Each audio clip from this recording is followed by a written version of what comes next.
प्रिय विद्यार्थियों, संस्कार भारती ऑनलाइन कालांश में आप सभी लोगों का हार्दिक स्वागत है। प्रिय विद्यार्थियों, एमए फाइनल के हमारे हिंदी साहित्य में आज हम निराला की राम की शक्ति पूजा के बारे में पढ़ेंगे। यह हमारे एमए फाइनल का चतुर्थ पेपर है, जिसमें अनेक यानी हमारी व्याख्याओं को शामिल किया गया है और इसके अतिरिक्त महत्वपूर्ण प्रश्न उत्तरों को भी हम शामिल करेंगे, क्योंकि जो एमए का जो हमारा महत्वपूर्ण जो व्याख्या खंड है उसमें जयशंकर प्रसाद और निराला की रचनाओं को लगाया गया है। पूर्व कक्षाओं में हमने जयशंकर प्रसाद की रचना कामायनी की चिंता और श्रद्धा सर्ग के बारे में व्याख्यात्मक रूप को पढ़ा। अब हम जो हमारा दूसरा जो कवि है वह है सूर्यकांत त्रिपाठी निराला, जो छायावादी काव्यधारा के प्रमुख कवि माने गए हैं। इन्होंने अनामिका काव्य संग्रह से जो 1923 में प्रकाशित हुई, उससे ये एक लिखा गया एक चरित्र काव्य है जो राम के जीवन आदर्श को प्रस्तुत करता है, जिसे राम की शक्ति पूजा का नाम दिया गया है। साथ ही साथ ये भी दर्शाया गया है कि निराला को बंगाल से उनका गहरा संबंध होने के कारण उन्होंने देवी दुर्गा की उपासना को इस काव्य में सर्वाधिक महत्व प्रदान किया है। उन्होंने उसी देवी के विभिन्न क्रियाकलापों का उल्लेख इस राम की शक्ति पूजा काव्य के माध्यम से प्रस्तुत किया है। तो हमने यहाँ तक पढ़ा कि राम पूरी तरह से तन्मय होकर के देवी दुर्गा की उपासना में लग जाते हैं और ये विचार करते हैं कि किसी भी तरह से ये जो 8 पुष्प है वो माता को अर्पित करके मैं पूरी तरह से माता को अपने शक्ति का एहसास या मैं माता के द्वारा प्राप्त शक्ति के द्वारा उस रावण के अहंकार को ध्वस्त कर दूंगा। ये विचार करके श्री राम देवी की उपासना में, उनकी शक्ति की उपासना में अपने आप को समर्पित कर देते हैं। दिन पर दिन बीतते जाते हैं। लगभग 5 दिन बीत गए। उनका मन विस्तृत ध्यान में जाकर के स्थिर हो जाता है और इस तरह से उनकी थोड़े थोड़े एक एक दिन कर करके लगभग 6 दिन, 7 दिन और 8वां दिन भी बीतने लगता है। राम को एहसास होने लगता है कि अब निश्चित रूप से देवी की उपासना का ये कार्य यानी सहर्ष पूर्ण हो जाएगा और इस तरह से सीता का उद्धार भी हो पाएगा। यही सोच करके उन्होंने देवी का ध्यान धारण किया। तभी कहते हैं, मैं प्रसंग पढ़ रहा हूं कि तभी देवी एक रात्रि की दूसरे पहर में उपस्थित होकर के छिप करके रात्रि के अंधकार में भगवान राम के द्वारा शक्ति के चरणों में चढ़ाया जाने वाला पुष्प वो उठाकर ले गई, केवल एक राम की परीक्षा लेने के लिए कि क्या राम किस तरह से उद्वेलित होते हैं, दुखी होते हैं। वो सब कुछ उनकी धैर्यता की, उनकी शक्ति की वो परीक्षा लेना चाहती थी। उनका उद्देश्य केवल उपहास करना नहीं, उनको प्रताड़ित करना नहीं या दुखी बनाना नहीं था। केवल देवी का उपास ये आशय यह था कि क्या जब राम वो फूल उठाकर ले जाती है तो राम देवी के श्री चरणों में क्या वो फूल अर्पित कर पाएंगे या उनकी जो साधना है वो अधूरी ही रह जाएगी। तो इसी उद्देश्य से वो उठाकर ले जाती है। राम जब अंतिम चरण पुष्प उठाने के लिए तत्पर होते हैं, उसी समय उन्हें ध्यान आता है कि वो पुष्प अपने स्थान नहीं है। उद्वेलित हो जाते हैं, दुख से भर जाते हैं और तभी उनके चेहरे के सामने सीता की वह दीन दुखी चेहरा जो ये मुक्ति की कामना करती है कि राम रावण पर विजय प्राप्त करके उसे अपने साथ में ले जाएंगे। तभी वो बार बार विचार करते हैं कि सीता का अब उद्धार कैसे हो सकेगा बिना उस पुष्प के। ये मेरा जो जप है वो भी अधूरा रह जाएगा। उठ नहीं सकते, क्योंकि उठने से ये जप जो है यह खंडित हो जाएगा, तभी वो अनेक प्रकार की विषाद दुख से फिर से गिर जाते हैं उनके मुखमंडल। किंतु उनके कहीं मन में एक ऐसा मन भी था उनका, जो किसी भी परिस्थिति में हार नहीं मानना चाहता था, किसी भी परिस्थिति में हथियार नहीं डालना चाहता था। वह विनम्रता और दीनता के भाव को नहीं जानता था। वो तो देवी की उपासना में को ही सर्वाधिक महत्व देता था। वो मन था उनका आंतरिक मन श्री राम का, जो पराजित नहीं था, जो विजित था। इसी मन के कारण देखिए अचानक राम को स्मृति हो आती है बालपन की उस अवस्था की, जब माता कौशल्या श्री राम को भोजन कराते समय उन्हें राजीव नयन कहकर के पुकारती थी। राजीव का मतलब होता है कमल, और कमल पुष्प ही देवी की उपासना की उस सिद्धि में चढ़ाए जा रहे थे। तभी उन्हें याद आया कि उनके नेत्र भी कमल के समान सुंदर है और माता उन्हें कमल नयन पुकारती है। तभी वे माता या शक्ति को अपना एक नेत्र भेंट करके इस साधना को पूर्ण करना चाहते हैं। तभी वो तूणीर से चमचमाता हुआ तीर निकाल करके अपनी आंख निकालने के लिए उद्यत होते हैं। तभी देवी वहां प्रकट होती है और कहती है कि हे राम, तुम्हारी विजय होगी, तुम्हारी विजय होगी, तुम्हारी साधना सफल हुई। तुम पूर्ण रूप से वास्तव में एक सच्चे भक्त हो, अपने मर्यादावादी हो और अपने वचन के पक्के हो। मैं निश्चित रूप से अब तुम्हारे शरीर में प्रविष्ट होकर के अर्थात तुम में शक्ति का संचार करूंगी। इस तरह से तुम अन्याय, अत्याचार और रावण जैसे उस अहंकारी का बदला ले सकोगे, उसके संपूर्ण अहंकार को ध्वस्त कर सकोगे। इस तरह से देवी शक्ति या दुर्गा इस तरह से राम के उस शरीर में प्रविष्ट हो गई, अर्थात शक्ति का उनमें संचार होने लगा। इस तरह से ये कथा जो थी वो यहीं पर जाकर के समाप्त हो जाती है और राम का जो यज्ञ है वो भी पूर्ण हो जाता है। तो इस तरह से ये मैंने जो बताया है ये एक सामान्य परिचय है, जिसके अंतर्गत हम प्रसंग में लिख सकते हैं। एक सामान्य परिचय। अब हमारी जो व्याख्या है वो इस प्रकार है, देखिए।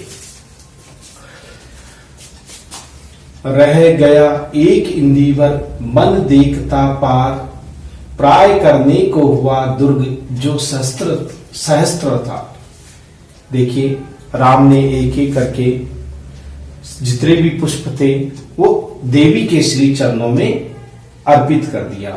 वो नीले रंग का कमल का फूल एक ही जो था, अंतिम जो शेष फूल था, केवल एक ही नीलमणि का वह सुंदर फूल वो शेष रह गया था। मन देखता पार, मन में राम सोच रहे थे कि अब उनकी जो साधना है वो पूर्ण हो जाएगी, अर्थात वो उस पार देख रहे थे कि निश्चित रूप से उनकी साधना पूर्ण हो जाएगी। यही वो विचार कर रहे थे। प्राय करने को हुआ दुर्ग जो शस्त्र, ऐसा लगा कि मानो राजा राम ने, श्री राम ने उस शस्त्र दुर्ग को, हजारों करोड़ों संकट काल के उन संपूर्ण दुर्गों को क्या कर लिया है, उन्होंने पार कर लिया है। उस दुर्ग को, उस अभेद्य दुर्ग को उन्होंने जीत लिया है। श्री राम ने अपने मन के एकाग्र चित्त मन से और साथ ही साथ देवी की भक्ति से उन्होंने उस सहस्त्र दुर्ग को भी विजित कर लिया है। द्विपहर रात्रि साकार हुई दुर्गा छिपकर, हंस उठा ले गई पूजा का प्रिय इंदिवर। अब देखिए राम को लगा कि वे समस्त प्रकार के जिस दुर्ग को वो भेदना चाहते हैं, शस्त्र दुर्ग पर अधिकार करना चाहते हैं, वो अब बिल्कुल निकट है। वो अब जीवन के उस लक्ष्य पर, भक्ति के उस अंतिम क्षण पर पहुंच चुके हैं। अब देखिए दूसरे रात्रि का दूसरा पहर होता है, अंधकारपूर्ण रात्रि होती है, साकार हुई दुर्गा छिपकर। उसी समय दुर्गा प्रकट हुई। साकार का मतलब होता प्रकट हुई। रात्रि के उस अंधकार में, रात्रि का जब दूसरा पहर चल रहा था, तभी देवी दुर्गा छिप करके वो प्रकट हुई, अंधकार में प्रकट हुई। हंस उठा ले गई पूजा का प्रिय इंदिवर, जो राम को चढ़ाए यानी देवी की उपासना के लिए शक्ति को चढ़ाए जाने वाला वह जो अंतिम पुष्प था या नीला रंग का जो फूल था, उस फूल को देवी हंस करके उठा ले गई। हंसी हंसी में उस राम के द्वारा देवी के सिर चरणों में चढ़ाए जाने वाले उस नील इंदिवर को, उस कमल के पुष्प को वो हंस करके उठाकर ले गई। क्यों? क्योंकि वो राम की परीक्षा लेना चाहती थी कि इसके पश्चात राम की प्रतिक्रिया क्या रहती है। क्या राम निराश होते हैं, हताश होते हैं या क्या उपक्रम करते हैं। यही सोच करके देवी उनके मन का परीक्षण करने के लिए, उनको जांचने के लिए, उनको देखने के लिए कि वो अब क्या निर्णय लेते हैं, यही सोच करके वहां से वह छिप करके उस फूल को उठा करके ले गई प्रिय इंदिवर को। यह अंतिम जब ध्यान में देखते कारण युगल, राम ने बढ़ाया कर लेने को नील कमल। देखिए, राम ने मन में ये विश्वास कर लिया था कि ये अंतिम मेरा जप है, अंतिम मेरा जप है और उसके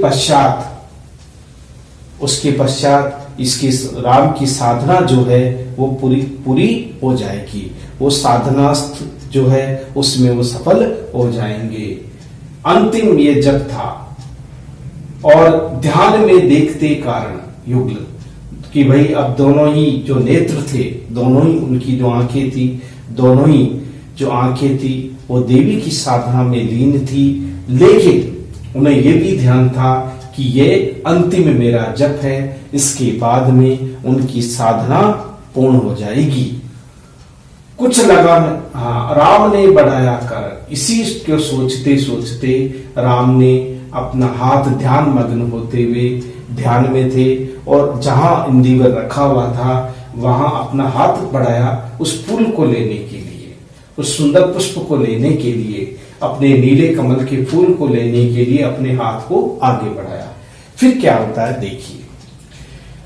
कुछ लगाने हाथ हुआ सहसा स्थिर मन चंचल, ध्यान की भूमि से उतरे खोले पलक विमल। देखिए, जब राम को लगा अचानक कि कुछ भी हाथ, उन्होंने हाथ को इस तरह से टटोला, देखा चारों तरफ कि पुष्प कहां गया, लेकिन कुछ भी हाथ नहीं लगा। सामने रखा हुआ इंदिवर नील कमल का फूल वह अचानक गायब हो गया, उनके हाथ कुछ भी नहीं लगा। सहसा स्थिर मन चंचल, अचानक ही, सहसा यानी अचानक ही उनका मन बेचैन हो गया, चंचल हो गया, अस्थिर हो गया। चंचल यानी अस्थिर हो गया, बेचैन हो गया कि अब क्या किया जा सकता है। व्याकुलता बढ़ गई। वह जो फूल है पूजा का अंतिम ये फूल था, अंतिम वो जप था और अब इस तरह से राम की वह साधना पूर्ण होने को ही थी, तभी यह घटना घट गई। राम को अचानक चिंता हुई, उनको यानी मन बिल्कुल अस्थिर हो गया, वो डर गए, भयभीत हो गए कि आखिर ये सुंदर फूल नीले रंग का वह कमल का फूल कौन ले गया। इसी विचार बुद्धुन में वो पड़े हुए थे।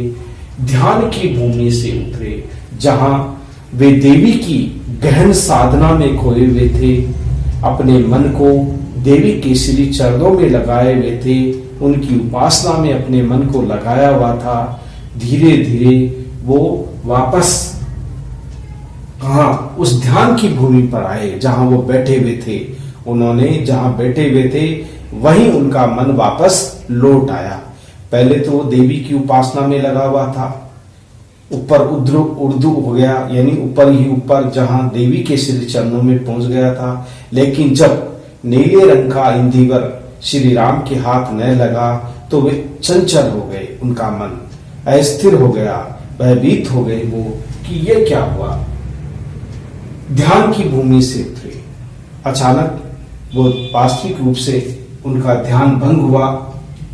खोले पलक विमल, पवित्र अपनी सुंदर और पवित्र आंखों को उन्होंने धीरे धीरे खोला। देखा कि कहाँ गया। उन्होंने अभी तक देखा नहीं था, केवल हाथों से ही वो टटोल रहे थे, देख रहे थे।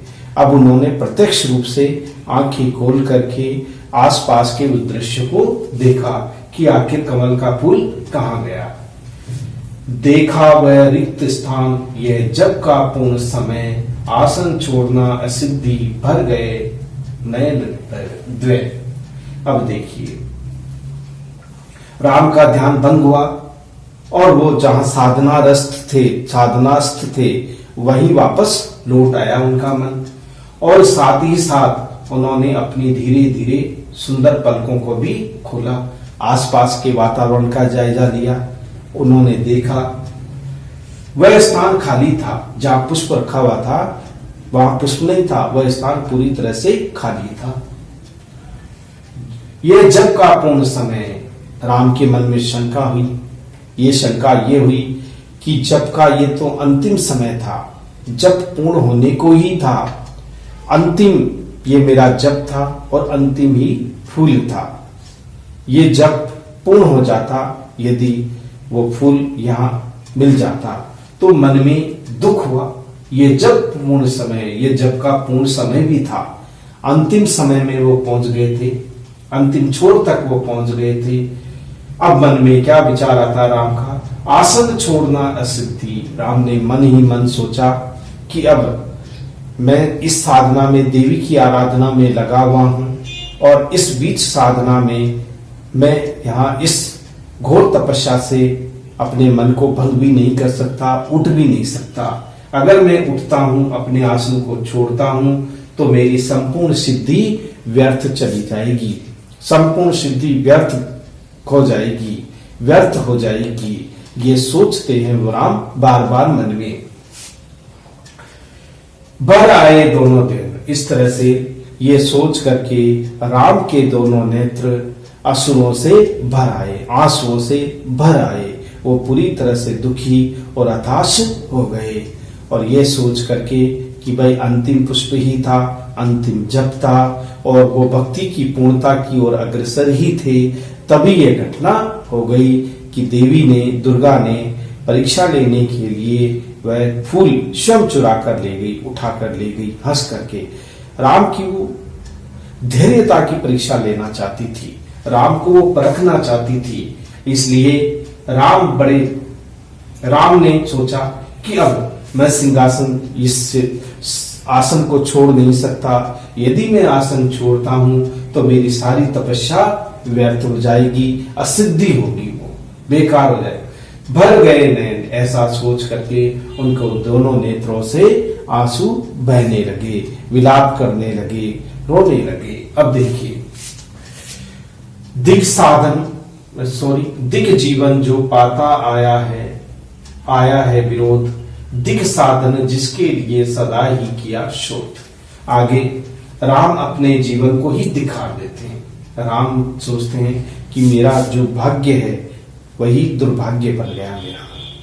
इस जीवन में मैंने केवल, यानी अपने जीवन को ही वो धिक्कारने लग जाते हैं कि धिक्कार है तुम्हारे जीवन पर, जहां हमेशा ही तुम्हें कष्ट, पीड़ा और दर्द ही मिला है। तो वो अपने आप को ही दिखाने लगते हैं। दिग जीवन जो पाता आया विरोध, हमेशा ही मैंने इस जीवन में सदैव दूसरों के विरोध का ही सामना किया है, सदैव विरोध को ही मैंने पाया है, विरोध को ही झेला है, कष्टों को मैंने झेला है। ये जीवन मेरा धिक्कार है। इस जीवन में कुछ भी अच्छा नहीं हुआ, हमेशा बुरा ही बुरा हुआ है। इस जीवन को धिक्कारने योग्य है। तो वो अपने ही जीवन को धिक्कारते हैं और कहा कि मुझे सदैव विरोधों का ही सामना करना पड़ा। इस जीवन में सदैव में विरोध ही बना रहा। दिग साधन जिनके लिए सदा ही किया शोध। और देखिए, मेरे जो साधन है जीवन के, जिनके लिए मैंने अपने जीवन को लगा दिया, मेरे उन जीवन के साधनों पर भी धिक्कार है। मैंने जिनके लिए खोज की, जिन साधनों के द्वारा मैं अपना जीवन जीना चाहता था, जिन साधनों के द्वारा अपना संपूर्ण जीवन व्यतीत करना चाहता था, जिनका मैंने शोध किया, मैंने खोज किया एक संपूर्ण जीवन की प्राप्ति के लिए मेरे वो संपूर्ण शोध भी बेकार हो गए।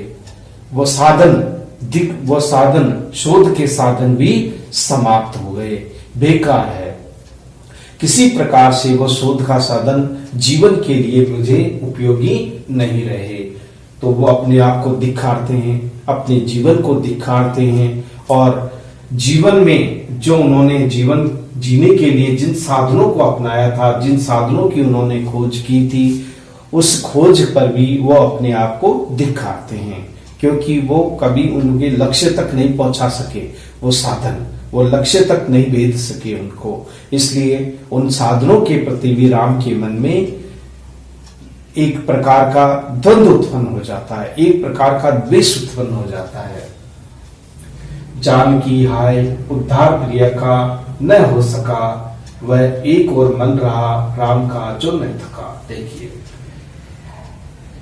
राम मन ही मन सोचते हैं, जानकी यानी सीता, मन ही मन विचार आता है कि अब मैं अगर साधना में उठ जाता हूं तो फिर मेरी ये सिद्धि असिद्धि हो जाएगी, मेरी साधना भंग हो जाएगी, तो फिर सीता का क्या होगा।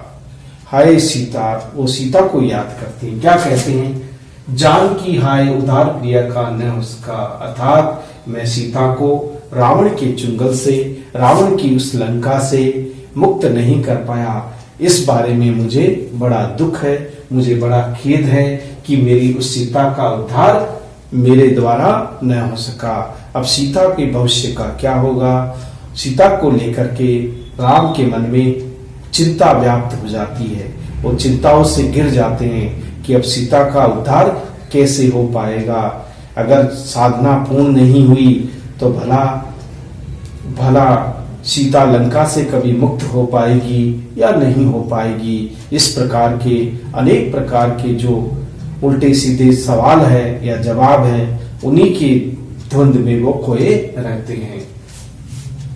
तो यही तो कहते हैं, जानकी हाय, मन से हाय पीड़ा निकलती है, दर्द निकलता है, उद्धार प्रिय का न हो सका। तो देखिए, मेरे ही द्वारा सीता का उद्धार होना था, उसे मुक्त कराना था, लेकिन ये नहीं हो सका। ये मुझे खेद है, मुझे बड़ा दुख है, क्योंकि अभी साधना पूर्ण नहीं हुई है। अब रावण की उस चुंगल से, रावण की लंका से सीता का उद्धार कैसे हो पाएगा, इस बारे में बार बार राम सोचते हैं। वह एक और मन रहा राम का जो न थका, जो जानता नहीं देने, जानता नहीं विनय। लेकिन देखिए, राम का जो एक मन था, जो सुदृढ़ मन था, जो किसी भी पराजय को स्वीकार नहीं कर सकता था, दीनता को नहीं जानता था और विनय को नहीं जानता था, वो उनका विजय मन था, अजय मन था। वो ऐसा मन था जो कहीं न कहीं उनके सुषुप्त मन में एक नई आशा की किरण जगा रहा था, एक नए विचार और द्वंद्व को उत्पन्न कर रहा था। तो देखिए, राम का एक मन जो पूरी तरह से थका नहीं था। मन भी कई तरह के होते हैं। एक मन ऐसा होता है कि हम थोड़ी सी समस्याओं से ही क्या हो जाते हैं, हार मान लेते हैं, पराजित हो जाते हैं। तो राम का दूसरा मन भी था, दृढ़ इच्छा शक्ति वाला मन, दृढ़ निष्ठा वाला मन, जो किसी भी तरह से हार नहीं मानना चाहता था, दैन्यता को स्वीकार नहीं करना चाहता था, और साथ ही साथ किसी भी विनम्रता को विनय को स्वीकार नहीं करना चाहता था। वो अजय मन था, उनका विजय का मन था, जो ये था कि हमें पराजित नहीं होना है, चाहे कितनी ही विकट परिस्थितियां आ जाए, उन परिस्थितियों से हमें मुकाबला करना है।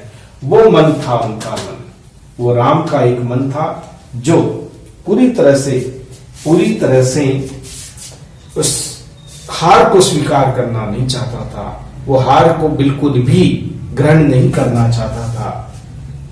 देखिए, जो जानता दैन्य नहीं जानता विनय, जो दैन्यता को नहीं जानता था, दीनता, गरीबी, मजबूरी, असहायता, इनको नहीं जानता था, नहीं जानता विनय, वो विनय को भी नहीं जानता। यानी किसी के सामने अपनी दीनता, अपनी कष्ट को, अपनी पीड़ा को प्रकट करना, ये भी नहीं जानता था। अब देखिए, कर गया भेद वह मायावरण प्राप्त कर जब, बुद्धि के दुर्ग पहुंचा विद्युत गति हत चेतन। देखिए, अचानक राम के मन में एक मायावरण प्राप्त कर जब, एक कर गया भेद वह मायावरण प्राप्त कर जब, एक जो जप था, एक जो प्रतिज्ञा थी, वह पूर्ण हुई। किस तरह से कि उनका जो मन था, श्री राम का मन जो था, वो उस अपराजय को भेद गया, अपराजय को भेद गया और माया के आवरण में खो गया, माया में पूरी तरह से खो गया।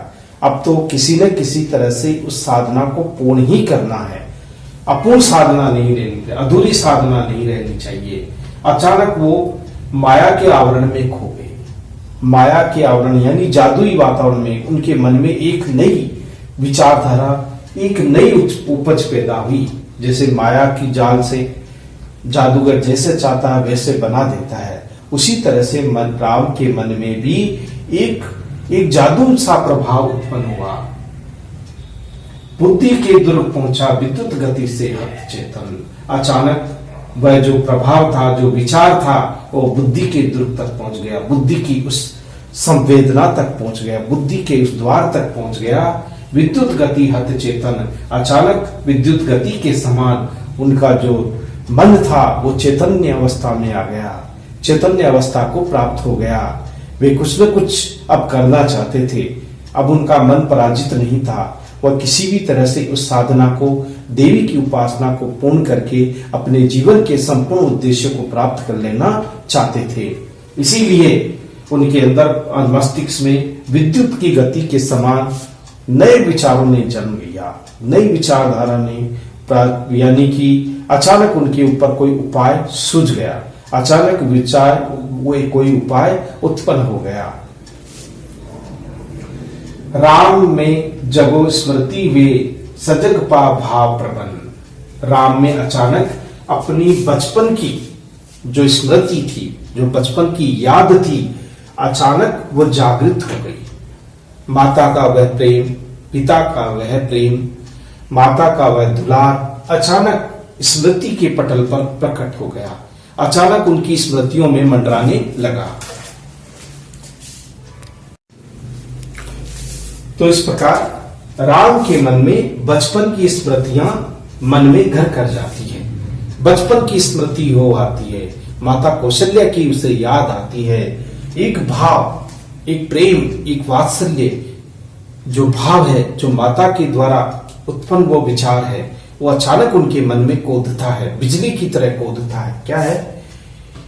यह है उपाय वह कह उठे राम जो, मनिंद्र घन कहती थी माता मुझे सदा राजीव ने। अचानक उनके ऊपर, अचानक एक जो विचार था, एक भाव था, वो हावी हो जाता है और ये कहने लगते हैं कि एक उपाय है, एक उपाय है। वह उठे राम जो मनिंद्र घन, जिस प्रकार से बादल धीरे धीरे धीरे धीरे आसमान में ऊंचाइयों को छूते हैं, वैसे ही राम के जो सुंदर भाव है, राम का जो विचार है, वो उस देवी की आराधना की ऊंचाइयों तक पहुंच गए थे। अर्थात नया विचार, नई विचार जो धारा थी वो उत्पन्न हो गई। एक उपाय सूझ गया उनको मन में। क्या उपाय था?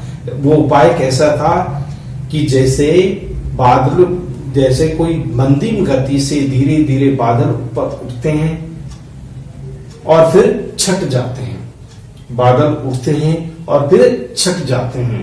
तो बादलों का जो गहन अंधकार था, जो धीरे धीरे ऊपर उठा था, घनघोर निराशा के बादल छा गए थे, अब वही बादल धीरे धीरे समाप्त हो गए।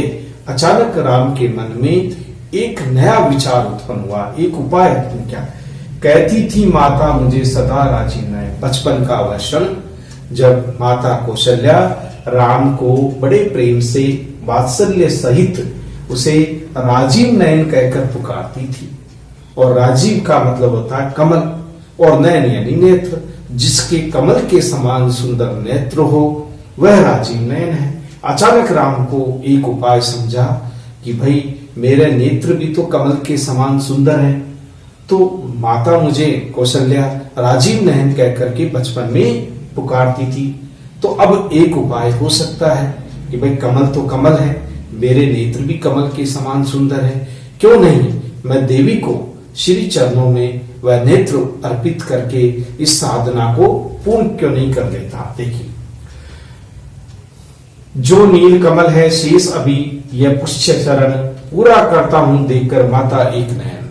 इस तरह से राम ये प्रतिज्ञा कर लेते हैं कि किसी भी तरह से मैं हार नहीं मानूंगा, पराजित नहीं होऊंगा, और मैं ये अपनी आंख रूपी जो कमल नयन है नीला लून का जो नील कमल है शेष सभी एक और देवी को वह नील कमल अर्पित करना है। अंतिम वो शेष कमल का वह फूल है, ये पुष्य चरण अर्थात उनके श्री चरणों में मैं उसे चढ़ा देना चाहता हूं। उनके पुण्य चरणों में, उनके पुण्य स्मृति में, उनके पुण्य चरणों में उसे अर्पित करके मैं अपनी उस साधना को, उस शक्ति की साधना को पूर्ण करना चाहता हूं, पूरा करता हूं देकर मात एक नयन। हे माता, हे शक्ति, मैं तुम्हें अपना एक नेत्र देकर, जिसे राजीव नयन कहा जाता है, वह प्रदान करता हूं। उसे देकर के अपनी उस उपासना की पद्धति को, इस साधना की, इस साधना सिद्धि को मैं पूर्ण करता हूं। तो इस तरह से राम जैसे ही, अब यहां तक किया है हमारा, जैसे ही राम अपने नेत्रों को प्रकट करने के लिए, या हम ये कह सकते हैं कि जैसे ही वो त्रोणी हाथ में लेकर के अपने नेत्रों को से एक नेत्र निकालने के लिए उद्यत होते हैं, उसी समय देवी दुर्गा प्रकट होती है और देवी दुर्गा प्रकट होकर के राम से कहती है, धन्य हो राम, तुम्हारी विजय होगी, तुम्हारी विजय होगी। विजय विजय कहते हुए वो उनके शरीर में प्रविष्ट कर जाती है, अर्थात शक्ति का संचार, शक्ति का जो साथ है वो राम को मिल जाता है। इस तरह से राम की शक्ति की जो आराधना है वो पूर्ण होती है। इस तरह से उनकी जो साधना है वो व्यर्थ नहीं जाती।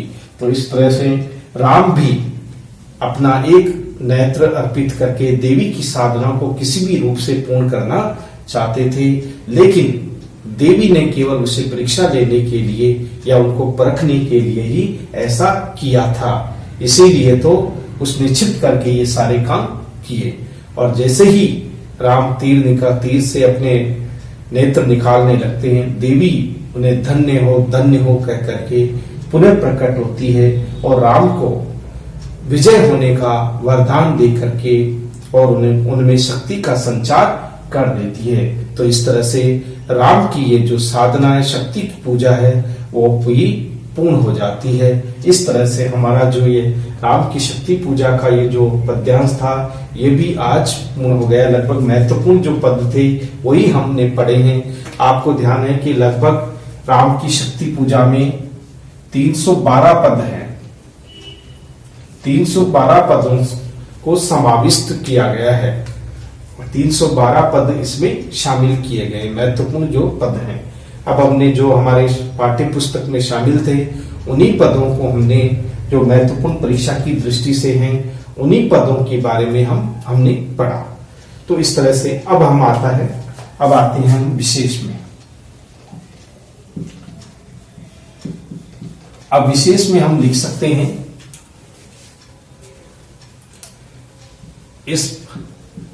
इस पद में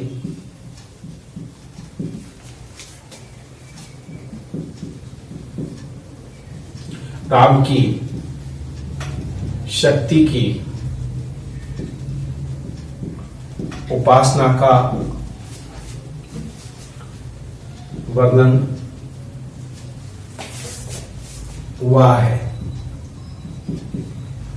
ऐसे तो सभी पदों में हुआ है, लेकिन इस पद में विशेष रूप से, इस पद में राम की शक्ति की उपासना, राम की शक्ति की उपासना का, यानी राम शक्ति की उपासना करते हैं, इसका वर्णन हुआ है। दूसरा है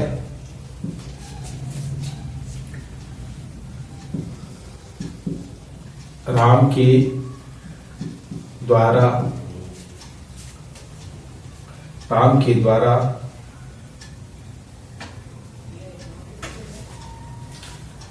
द्वारा असत्य पर सत्य, असत्य पर सत्य, अधर्म पर धर्म की विजय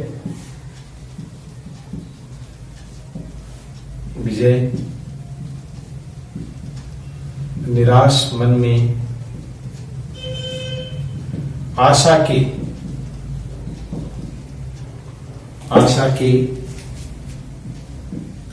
भावों का समावेश हुआ है।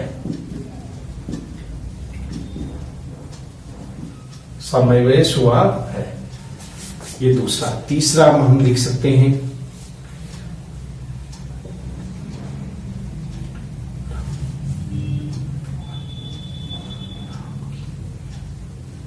राम के त्याग एवं सेवा का चित्रण भी हुआ है। ये भी हम कह सकते हैं। चौथा हम देखें तो इसमें संस्कृत निष्ठ भाषा का सरल प्रयोग भी हुआ है। सरल प्रयोग हुआ है। पांचवा हमने भाषा काव्य के अनुरूप है।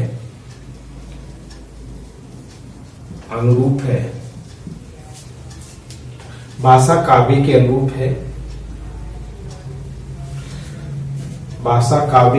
है। काव्य में माधुर्य, ओज, प्रसाद गुण की सुंदर अनुभूति है।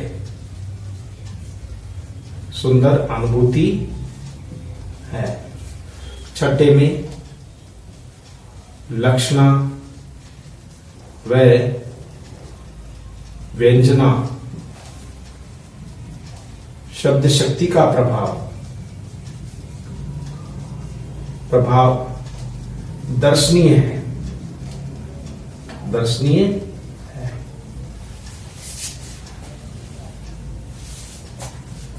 तो इस तरह से ये हम लिख सकते हैं। अब हमने यानी यमक, उत्प्रेक्षा, रूपक,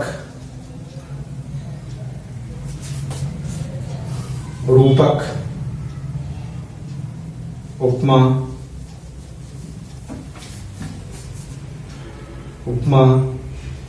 संदेह आदि अलंकारों का प्रयोग ये भी इसमें किया गया है। तो इस तरह से ये हमारे 7 बिंदु हैं। ये राम की शक्ति पूजा का ये हमारा अंतिम व्याख्या थी। बताया 312 पद हैं। सभी ज्यादातर संस्कृत निष्ठ शब्दों का प्रयोग है। भाषा सरल, सुबोध, इन सभी विशेषताओं को हम इस व्याख्या के अंतर्गत पढ़ सकते हैं। ये परीक्षा की दृष्टि से महत्वपूर्ण व्याख्या है। ये 9 नंबर की लगभग व्याख्या आती है। ये संदर्भ, प्रसंग, व्याख्या और विशेष। अब हम जब भी आरंभ करेंगे हमारी क्लास तो उसमें संदर्भ, प्रसंग, व्याख्या, विशेष का आरंभ करके अगली व्याख्या हम आरंभ करेंगे। तब तक के लिए थैंक यू वेरी मच।